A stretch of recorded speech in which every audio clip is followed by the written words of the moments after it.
আসসালামু আলাইকুম সুপ্রিয় শিক্ষার্থীবৃন্দ, আজকের অনলাইন ক্লাসে তোমাদের সকলকে শুভেচ্ছা জানাচ্ছি। আমি মোহাম্মদ শাহাদাত হোসেন ভূঁইয়া, প্রভাষক অর্থনীতি বিভাগ। আজকে আমি একাদশ ও দ্বাদশ শ্রেণীর অর্থনীতি প্রথম পত্রের চতুর্থ অধ্যায়ের তৃতীয় লেকচার নিয়ে তোমাদের সামনে উপস্থিত হয়েছি। যাই হোক, আজকের ক্লাসে সকলকে ফুলেল শুভেচ্ছা।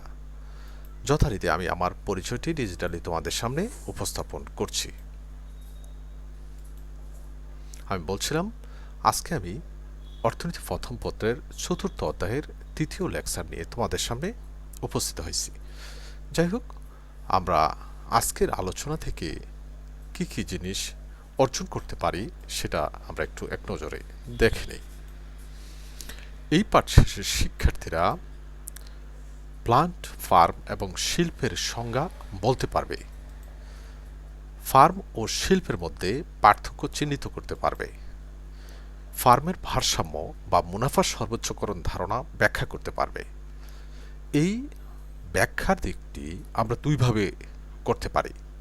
এক হচ্ছে মোট আয় ও মোট ব্যয়ের সাহায্যে ব্যাখ্যা করতে পারি, আরেকটা হলো প্রান্তিক আয় এবং প্রান্তিক ব্যয়ের সাহায্যে ব্যাখ্যা করতে পারি। আমরা এখানে দুইটি আলোচনা করব। যেহেতু আলোচনাটি একটু দীর্ঘ হয়ে যাবে, এজন্য আমি অনেক জায়গায় আসলে খুব সংক্ষিপ্ত কথা বলার চেষ্টা করব। তবে আশা করি তোমরা যদি শেষ পর্যন্ত আলোচনাটি শুনো, তাহলে এই বিষয়গুলো তোমার কাছে একেবারেই স্পষ্ট হয়ে যাবে। যাই হোক, আমরা প্রথমে আসি প্লান্ট নিয়ে। প্লান্ট, একটু কথা খেয়াল করো। আয়তনের দিক থেকে তুমি যদি একটু চিন্তা করো, শিল্পের মধ্যে বিরাজমান থাকে ফার্ম, ফার্মের মধ্যে থাকে প্লান্ট। তার মানে বিস্তৃতির দিক থেকে প্লান্টের চেয়ে বড় হচ্ছে ফার্ম, ফার্মের চেয়ে বড় হচ্ছে শিল্প। তার মানে আমরা যদি বলি একটা ফার্মের মধ্যে তার বিভিন্ন যে উৎপাদন করার সময় তার বিভিন্ন অংশ থাকে, যে অংশগুলোর সমন্বয়ে কিন্তু আসলে একটি ফার্ম কিন্তু গঠিত হয়। তাহলে এই কথাটাকে আমরা যদি বলি, কোনো ফার্মের অন্তর্গত উৎপাদনের প্রতিটি ইউনিটকে প্লান্ট বলা হয়। এখন উদাহরণটা যদি তুমি দেখো, তাহলে বিষয়টা তোমার কাছে একেবারে ক্লিয়ার হওয়ার কথা। এসএসবি গার্মেন্টস ফ্যাক্টরির অধীনে একটি অংশে জামার কলার তৈরি করা হচ্ছে, একটি অংশে জামার হাতা তৈরি করা হচ্ছে, একটি অংশে সম্পূর্ণ জামাটিকে সেলাই করা হচ্ছে, একটি অংশে আয়রন হচ্ছে এবং অন্য অংশে প্যাকেজিং হচ্ছে। তুমি লক্ষ্য করো, এই যে একটা জামা তৈরি করার জন্য কতগুলো পার্টে পার্টে অংশ কিন্তু কাজ করতেছে। এই প্রত্যেকটা হচ্ছে এক একটা প্লান্ট এখানে। আর এই এসএসবি গার্মেন্টস ফ্যাক্টরি হচ্ছে একটি ফার্ম, আর এই বিভিন্ন অংশ হলো কি এক একটি প্লান্ট। তাহলে আমি ব্যাপারটা আমার মনে হয় তোমরা বুঝতে পেরেছ। যাই হোক, এবার আসি আমরা ফার্মের কথায়। ফার্ম হচ্ছে একই জাতীয় দ্রব্য বা একই জাতীয় বিভিন্ন দ্রব্য সংগ্রহ উৎপাদন কাজে নিয়োজিত প্রত্যেকটা প্রতিষ্ঠানকে আলাদা আলাদাভাবে ফার্ম বলা হয়। একই জাতীয় কিন্তু আলাদা আলাদাভাবে, যেমন সাবান উৎপাদনকারী সবগুলো প্রতিষ্ঠানকে কিন্তু একসাথে ফার্ম বলা হয় না, সবগুলোকে একসাথে বলা হয় শিল্প। কিন্তু এক একটা প্রতিষ্ঠানকে আলাদা আলাদাভাবে ফার্ম বলা হয়।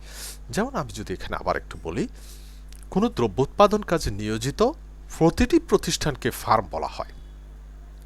ফার্মের মূল উদ্দেশ্য হচ্ছে কি মুনাফা সর্বোচ্চ করা। যেমন তৈরি পোশাক শিল্পের অন্তর্গত এসএসবি গার্মেন্টস একটি ফার্ম। বিভিন্ন দৃষ্টিকোণ থেকে ফার্মের কি করা যায়, শ্রেণী বিভাগ করা যায়। আমি জাস্ট শ্রেণী বিভাগগুলো এখানে তুলে ধরছি, এগুলোর কোনো আলোচনায় যাব না। এখন প্রথমে যদি আসি মালিকানার ভিত্তিতে শ্রেণী বিভাগ। এক মালিকানা ফার্ম, তারপর অংশীদারি ফার্ম, তারপরে যৌথ মূলধনী ফার্ম, তারপরে সমবায় ফার্ম, সরকারি ফার্ম ইত্যাদি। এগুলো হচ্ছে মালিকানার ভিত্তিতে ফার্মের শ্রেণী বিভাগ। তারপর আমরা আরও একটু দেখতে পারি। এবার আসি শিল্পের কথা। শিল্প, এখন একটু আগে বলে আসছি যে একই দ্রব্য উৎপাদন কাজে নিয়োজিত সবগুলো প্রতিষ্ঠানকে একসাথে বলা হয় শিল্প। আলাদা আলাদাভাবে বললে তখন বলি ফার্ম। তাহলে এখন লক্ষ্য করো যে কোনো দ্রব্য উৎপাদন কাজে নিয়োজিত সকল ফার্মের সমষ্টিকে শিল্প বলা হয়। যেমন বাংলাদেশের সকল পোশাক তৈরি প্রতিষ্ঠানের সমষ্টিটাকে বলা হবে পোশাক শিল্প। অর্থাৎ সকল পোশাক উৎপাদনকারী প্রতিষ্ঠানের সমষ্টি হলো পোশাক শিল্প। তার মানে একই দ্রব্য উৎপাদন কাজে নিয়োজিত যতগুলো প্রতিষ্ঠান আছে, ফার্ম আছে, এই সবগুলো ফার্মকে একসাথে আমরা কি বলি? শিল্প বলি। ঠিক আছে, তাহলে এখান থেকে তো আমরা মোটামুটি বুঝতে পারছি যে কে কার মধ্যে অবস্থান করে। ঠিক আছে, তাহলে এখন একটু লক্ষ্য করো, এখানে আরেকটু কথা আমরা নিয়ে আসছি, সংযোজন করছি। অবশ্য কয়টি ফার্ম নিয়ে শিল্প গঠিত হয় তা বাজারের ধরন প্রকৃতির উপর কি করে নির্ভর করে। যেমন আমরা যদি একচেটিয়া বাজারের কথা বলি, তখন কিন্তু একটি ফার্ম নিয়ে কিন্তু একটি শিল্প গঠিত হয়। দেখো, এগুলো কিন্তু তোমার কুইস্টেপ প্রশ্নের জন্য তোমার প্রয়োজন হতে পারে, যে একচেটিয়া বাজারে একটি ফার্ম নিয়ে কিন্তু একটি শিল্প গঠিত হয়। ঠিক আছে, ডুফুলি বাজারে দুটি ফার্ম নিয়ে শিল্প গঠিত হয়। আর অলিগোফুলি বাজারে কতিপয় শিল্প মানে ফার্ম নিয়ে শিল্প গঠিত হয়। কতিপয় মানে কয়েকটা ফার্ম নিয়ে শিল্প গঠিত হয়। আর পূর্ণ প্রতিযোগিতামূলক বাজারে অসংখ্য ফার্ম নিয়ে শিল্প গঠিত হয়। তাহলে তোমার যদি এক নজরে তুমি এই জিনিসটাকে মনে রাখতে পারো, তাহলে তোমার পক্ষে যে বাজারের যে কোন বাজারে যে কি অবস্থা সে সম্পর্কে তুমি মোটামুটি ধারণা লাভ করতে পারবে। যাই হোক, এখন আমরা ফার্ম ও শিল্পের মধ্যে পার্থক্যের দিকটা তুলে ধরার চেষ্টা করব। লক্ষ্য করো, প্রথমে সংজ্ঞাগত পার্থক্য। আমরা একটু আগে বলে আসছি যে কোনো দ্রব্য উৎপাদন কাজে নিয়োজিত প্রতিটি প্রতিষ্ঠানকে কি বলা হয়? ফার্ম বলা হয়। আর কোনো দ্রব্য উৎপাদন কাজে নিয়োজিত সকল ফার্মের সমষ্টিটাকে বলছি আমরা শিল্প। ঠিক আছে, এখন যদি তুমি আসো উদাহরণের কথা, একটু আগে আমি কিন্তু উদাহরণটা বলেছিলাম, যেমন লাক্স সাবান উৎপাদনকারী প্রতিষ্ঠান, এটা একটা ফার্ম। ঠিক আছে, কারণ সাবান উৎপাদনকারী অনেকগুলো প্রতিষ্ঠানের মধ্যে এটা একটা প্রতিষ্ঠান। আর সাবান উৎপাদন কাজে নিয়োজিত সকল প্রতিষ্ঠান নিয়ে কি হবে? সাবান শিল্প হবে। ঠিক আছে, উদাহরণের দিকটা আমরা দেখলাম। তারপরে অংশ, ফার্ম হচ্ছে শিল্পের একটি অংশ। আর একই দ্রব্য উৎপাদন কাজে নিয়োজিত সকল প্রতিষ্ঠান নিয়ে কি হয়? শিল্প গঠিত হয়। আমার মনে হয় তোমরা এগুলো মুখস্থ করার প্রয়োজন হবে না, যদি তোমরা ব্যাপারগুলো একটু ভালোভাবে খেয়াল করো। ঠিক আছে, তাহলে এখন আমরা যাচ্ছি পরবর্তী আরো দুই একটি পার্থক্য তোমাদের সামনে তুলে ধরব। ধারণা, এখন লক্ষ্য করো কোনটা একটু বড়, কোনটা একটু ক্ষুদ্র, বা কোনটা কার মধ্যে আছে। ফার্ম হচ্ছে একটি ক্ষুদ্র ধারণা, আর ফার্মের তুলনায় শিল্প একটি বিস্তৃত ধারণা। ঠিক আছে, তারপর যদি আসি মুনাফার কথা, একটি ফার্ম ভারসাম্য অবস্থায় স্বাভাবিক মুনাফা বা অস্বাভাবিক মুনাফা অর্জন করতে পারে। এই কথাটা একটু মনে রাখো, কারণ এটা বাজারের যখন বিভিন্ন প্রশ্ন আমরা আলোচনা করব, তখন এই বিষয়গুলো যদি, এই ধারণাগুলো যদি তোমার স্পষ্ট থাকে, তখন তোমার পক্ষে পরবর্তী প্রশ্নগুলো বোঝা কিন্তু সহজ হবে। আবার বলছি কথাটা, যে একটি ফার্ম ভারসাম্য অবস্থায় স্বাভাবিক মুনাফা বা অস্বাভাবিক মুনাফা অর্জন করতে পারে। আর অপরদিকে দেখো, শিল্প ভারসাম্য অবস্থায় শুধুমাত্র স্বাভাবিক মুনাফা অর্জন করে। ঠিক আছে, শিল্প মানে স্বাভাবিক অবস্থায়, অর্থাৎ এই যে ভারসাম্য অবস্থায় কি করবে? স্বাভাবিক মুনাফা অর্জন করবে। এখন আসি দামের কথায়, দাম নির্ধারণ। কোনো ফার্ম এককভাবে উৎপাদিত পণ্য দ্বারা বাজার দাম প্রভাবিত করতে পারে না। আবার বলছি, কোনো ফার্ম এককভাবে উৎপাদিত পণ্য দ্বারা বাজার দাম প্রভাবিত করতে পারে না। কিন্তু একটি শিল্প বাজারে দ্রব্যের যোগান হ্রাস বৃদ্ধি করে বাজার দাম কি করতে পারে? প্রভাবিত করতে পারে। ঠিক আছে, শিল্পের পক্ষে বাজার দামটাকে প্রভাবিত করা সম্ভব, কিন্তু ফার্মের পক্ষে সেটা সম্ভব না। ঠিক আছে, যদি আমরা এখন আমরা যে মুনাফার সর্বোচ্চকরণের অবস্থাটা দেখব, আমরা ওইখানে বলছিলাম যে মুনাফার সর্বোচ্চকরণ ধারণাটি আমরা দুইভাবে ব্যাখ্যা করতে পারি। একটা হচ্ছে মোট আয় ও মোট ব্যয়ের সাহায্যে মুনাফার সর্বোচ্চকরণের দিকটা আমরা তুলে ধরব প্রথমে। এখন লক্ষ্য করো, উৎপাদনের যে স্তরে বা যেই অবস্থানে মোট আয় এবং মোট ব্যয়ের ব্যবধানটা সর্বাধিক হয়, ওই অবস্থায় কি হবে? মুনাফা সর্বোচ্চ হবে। ঠিক আছে, তাহলে আমরা একটু যদি দেখি, একটু লক্ষ্য করো ভারসাম্যের শর্তটা কি। প্রথম দেখো, প্রয়োজনীয় শর্ত। মোট আয় রেখা মোট ব্যয় রেখার উপরে থাকতে হবে। যদি আয় বেশি না হয়, ব্যয়ের চেয়ে যদি আয় বেশি না হয়, তাহলে কি মুনাফা সর্বোচ্চ থাক দূরের কথা, মুনাফাই তো অর্জন করা সম্ভব হবে না। এই জন্য বলছি মোট আয় রেখা মোট ব্যয় রেখার উপরে থাকবে, এটা হচ্ছে প্রয়োজনীয় শর্ত। তারপর পর্যাপ্ত শর্ত হচ্ছে যেখানে মোট আয় এবং মোট ব্যয় রেখার পার্থক্য সর্বাধিক হবে। একটু আগেই যে কথাটা বলছিলাম, অর্থাৎ যেই অবস্থানে বা যেই উৎপাদন স্তরে মোট আয় এবং মোট ব্যয় রেখার পার্থক্যটা সবচেয়ে বেশি হবে, সেখানেই মুনাফা কি হবে, সর্বোচ্চ হবে। ঠিক আছে, চিত্রে ও এক্স অক্ষে হচ্ছে উৎপাদনের পরিমাণ, আর ও ওয়াই অক্ষে হলো আয় ব্যয় এবং দাম নির্দেশিত। ঠিক আছে, তারপরে আমরা যদি আসি একটু যে আয় ব্যয় এবং দাম নির্দেশিত, টি আর হচ্ছে মোট আয় রেখা। ঠিক আছে, যেটা মূল বিন্দু থেকে ডান দিকে ঊর্ধ্বগামী। এখন লক্ষ্য করো, এই টিসি হচ্ছে মোট ব্যয় রেখা। এখানে আমরা দেখি, যদি এখানে একটা বিন্দু দেই আমরা, টিআর এবং টিসি রেখার অবস্থান থেকে আমরা কিন্তু এখানে মুনাফার সর্বোচ্চ অবস্থানটা কোথায় সেটা কিন্তু আমরা বের করতে পারি। একটু লক্ষ্য করো, ও কিউআন উৎপাদন স্তরে, ও কিউআন উৎপাদন স্তরে এই যে এখানে বিন্দুর কথা বলছি, কোন বিন্দুতে, যে এখানে একটা বিন্দুতে লক্ষ্য করো, বিন্দুটার নাম দিলাম এই বিন্দুতে, যেখানে টিআর এবং টিসি রেখা পরস্পরকে ছেদ করছে। এখানে মোট আয় এবং মোট ব্যয় কি হবে, সমান হবে। এই অবস্থায় মোট আয় এবং মোট ব্যয় সমান হবে। তাহলে এখানে মুনাফার পরিমাণ কত, 0। তার আগে কিন্তু দেখো মোট ব্যয় রেখাটা মোট আয় রেখার উপরে অবস্থিত হয়, আমাদের এই প্রথম শর্তটা কিন্তু পালন করে নাই। যাই হোক, আমরা ওই দিকটা আলোচনা আনছি না। তারপরে আমরা যদি আবার যাই ও কিউ থ্রি উৎপাদন স্তরে, একেবারে এই বিন্দুতে চলে আসছি। ও কিউ থ্রি উৎপাদন স্তরে টিসি এবং টিআর রেখা পরস্পরকে বিবিন্দুতে সেট করা, এখানে আবার কি হবে, মোট আয় এবং মোট ব্যয় পরস্পর সমান হবে। অর্থাৎ এক্ষেত্রেও মুনাফার পরিমাণ কি, 0। আমরা এই দুটো অবস্থানে দেখলাম। তার আগের অবস্থানটা দেখো, মোট আয় রেখাটা মোট ব্যয় রেখার উপরে অবস্থিত, তার মানে প্রথম শর্তটা পালন করে। এখন আমরা যদি দ্বিতীয় শর্তটার দিকে তাকাই, যেখানে মোট আয় এবং মোট ব্যয় রেখার পার্থক্যটা কি হবে, সর্বাধিক হবে, সেখানে মুনাফা কি হবে, সর্বোচ্চ হবে। এক্ষেত্রে একটু কথা বলে রাখি, যে অবস্থায় দুইটা রেখার ঢাল পরস্পর সমান হবে, এখানেই কিন্তু দুইটা রেখার ব্যবধান বা পার্থক্যটাও কি হবে, সবচেয়ে বেশি হবে। তাহলে লক্ষ্য করো, আমি যদি এখন টিসি, এই যে টিআর রেখাটার সমান্তরাল করে টিসি রেখার মধ্যে একটা স্পর্শক অঙ্কন করি, আমরা একটু অঙ্কন করে দেখাচ্ছি। দেখো, ও কিউ2 উৎপাদন স্তরে এই যে এফ বিন্দুতে, টিসি রেখার এফ বিন্দুতে আমরা টিআর রেখার সমান্তরাল করে এবি একটি স্পর্শক অঙ্কন করলাম।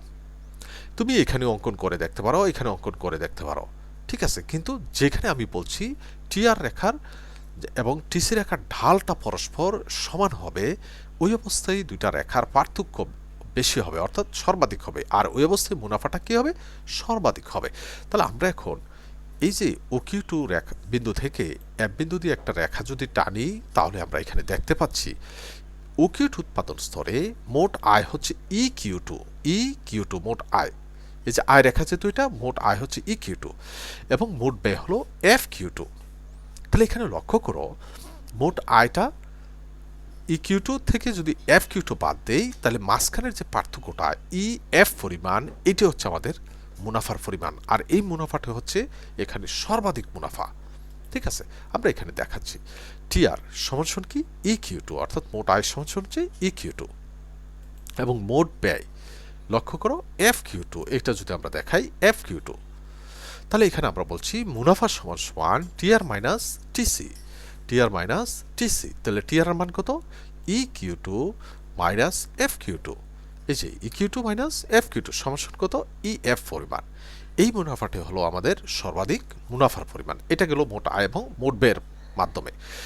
এখন আমি প্রান্তিক আয় এবং প্রান্তিক ব্যয়ের সাহায্যে মুনাফা সর্বোচ্চকরণের দিকটি তোমাদের সামনে উপস্থাপন করব। লক্ষ্য করো, এই প্রান্তিক আয় এবং প্রান্তিক ব্যয়ের সাহায্যে মুনাফা সর্বোচ্চকরণ ধারণাটি ব্যাখ্যা করার সময় এক্ষেত্রেও আমরা ভারসাম্যের দুটি শর্ত তোমাদের সামনে তুলে ধরছি। এক্ষেত্রে ভারসাম্যের দুটি শর্তের মধ্যে প্রয়োজনীয় শর্তটা কি হবে? প্রয়োজনীয় শর্তটি হলো যে প্রান্তিক আয় এবং প্রান্তিক ব্যয় সমান হবে। 2, প্রান্তিক ব্যয় রেখাটি প্রান্তিক আয় রেখাকে নিচের দিক থেকে সেট করে উপরের দিকে উঠবে, অর্থাৎ এমসি রেখার ঢাল গ্রেটার দেন এমআর রেখার ঢাল হবে। এই হলো দুটি ভারসাম্যের শর্ত। একটি প্রয়োজনীয় শর্ত, প্রয়োজনীয় শর্তটা আবার বলছি, এখানে প্রান্তিক আয় প্রান্তিক ব্যয় কি হবে, সমান হবে। আর পর্যাপ্ত শর্তটা এমসি রেখার ঢাল গ্রেটার দেন এমআর রেখার ঢাল হবে। এখন এই বিষয়টি আমরা চিত্রের মাধ্যমে উপস্থাপন করব। লক্ষ্য করো, চিত্রে ও এক্স অক্ষে হচ্ছে উৎপাদনের পরিমাণ ও ওয়াই অক্ষে হলো আয়, ব্যয় এবং দাম নির্দেশিত। এক্ষেত্রে একটু কথা বলে রাখি, এই ব্যাখ্যাটি এই চিত্রের যে আমি ব্যবহার করতেছি, এখানে তুমি পূর্ণ প্রতিযোগিতা বাজারের চিত্র দিয়েও ব্যাখ্যা করতে পারবে, আবার অপূর্ণ প্রতিযোগিতামূলক বাজারের চিত্র দ্বারাও ব্যাখ্যা করতে পারবে। আমি এখানে অপূর্ণ প্রতিযোগিতামূলক বাজারের চিত্রের মাধ্যমে এখানে কি করব, ব্যাখ্যাটা করব। লক্ষ্য করো, চিত্রে এআর হচ্ছে গড় আয় রেখা, এমআর হচ্ছে প্রান্তিক আয় রেখা, অর্থাৎ অপূর্ণ প্রতিযোগিতামূলক বাজারে গড় আয় এবং প্রান্তিক রেখা কি হয়, বাম দিক থেকে ডান দিকে নিম্নগামী হয়। ঠিক আছে, এখন আমরা এসি রেখাটা অঙ্কন করতেছি। দেখো, এসি গড় ব্যয় রেখা, তারপরে এমসি প্রান্তিক ব্যয় রেখা। আমাদের ভারসাম্যের শর্তটা কি ছিল লক্ষ্য করো, যে প্রয়োজনীয় শর্ত ছিল এমআর সমান এমসি হবে। এটা হচ্ছে এমআর রেখা, এটা হলো এমসি রেখা। আমরা জানি যেখানে দুটি রেখা পরস্পরকে সেট করে এখানে দুটার মান কি হয়, সমান হয়। তার মানে এই বিন্দুতে কি হবে, দুটার মান সমান হবে। ঠিক আছে, এই বিন্দুটাতে। আর দ্বিতীয়টা দেখো, এমসি রেখা এমআর রেখাকে, এমসি রেখা এমআর রেখাকে নিচের দিক থেকে সেট করে উপর দিকে উঠবে। তাহলে এই বিন্দুতে দেখো এমসি রেখাটা সেট করে উপর দিকে উঠছে। তার মানে এখানে কি হবে, ভারসাম্যের দুটি শর্ত পালিত হচ্ছে। আর এই কারণে আমি এখান থেকে দেখো, এই যে এই বিন্দুতে সেট করা, এখানে ভারসাম্যের দুটি শর্ত কি হয়, পালিত হয়। এখন আমরা এই যে উৎপাদনের ভারসাম্য উৎপাদনের পরিমাণ পাচ্ছি কত, ও কিউ এই রেখার মাধ্যমে। ঠিক আছে, এই মানে কিউ বিন্দু থেকে আমরা, আর ভারসাম্য দাম হচ্ছে ওপি ওয়ান। এই কিউ বিন্দু থেকে আমরা এর রেখা পর্যন্ত একটা রেখা টানবো ই বিন্দু দিয়ে, ভারসাম্য বিন্দু দিয়ে। ঠিক আছে, তাহলে এই ক্ষেত্রে আমরা পেয়ে গেলাম যে ভারসাম্য এই বিন্দুতে, এই বিন্দুতে যে রেখাটি গেল, এটি হচ্ছে ভারসাম্য দামের পরিমাণ এখানে ওপি ওয়ান, আর উৎপাদনের পরিমাণ হচ্ছে ও কিউ, আর আয়ের পরিমাণ হচ্ছে এই পুরো অংশটা, এই ক্ষেত্রফলটা। ঠিক আছে, আর লক্ষ্য করো, এই ওকিউয়ান উৎপাদন স্তরে এসি রেখাটি কোথায় আছে, এই যে এফ কিউ রেখাটাকে সেট করছে এখানে। ঠিক আছে, তাহলে এই যে বিন্দুটার নাম দিলাম আমি জি বিন্দু। তাহলে তার মানে হচ্ছে ওকিউ উৎপাদন স্তরে প্রতি একক উৎপাদন খরচ দাঁড়াচ্ছে কত, জি কিউ পরিমাণ।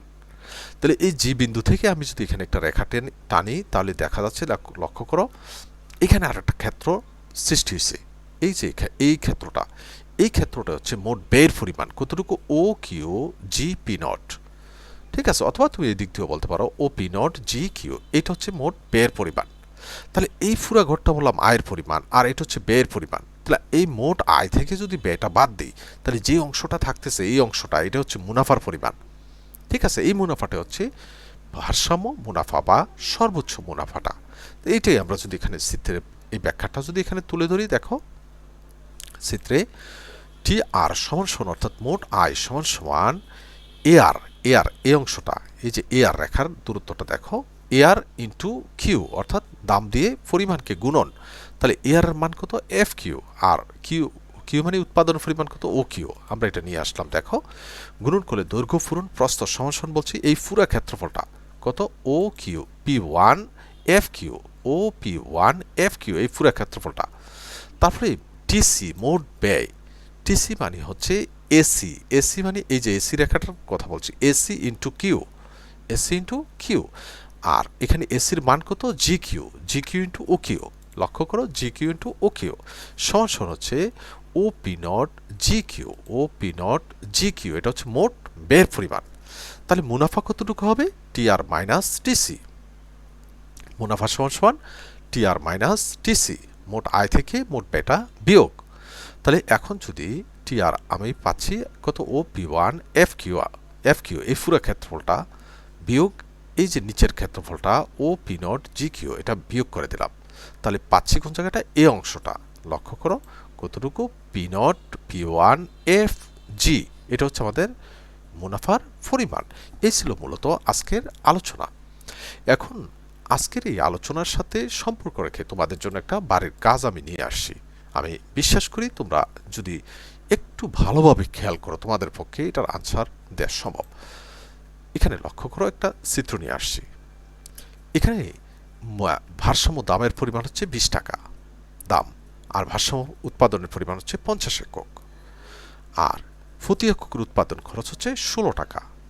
এই তথ্যটা থেকে তোমাকে মুনাফার পরিমাণ বের করতে হবে এবং কী ধরনের মুনাফা এখানে অর্জিত হচ্ছে তা তোমাকে বলতে হবে। লক্ষ্য করো, আমি এটাই আনছি, উদ্দীপক থেকে মুনাফার পরিমাণ নির্ণয় করো।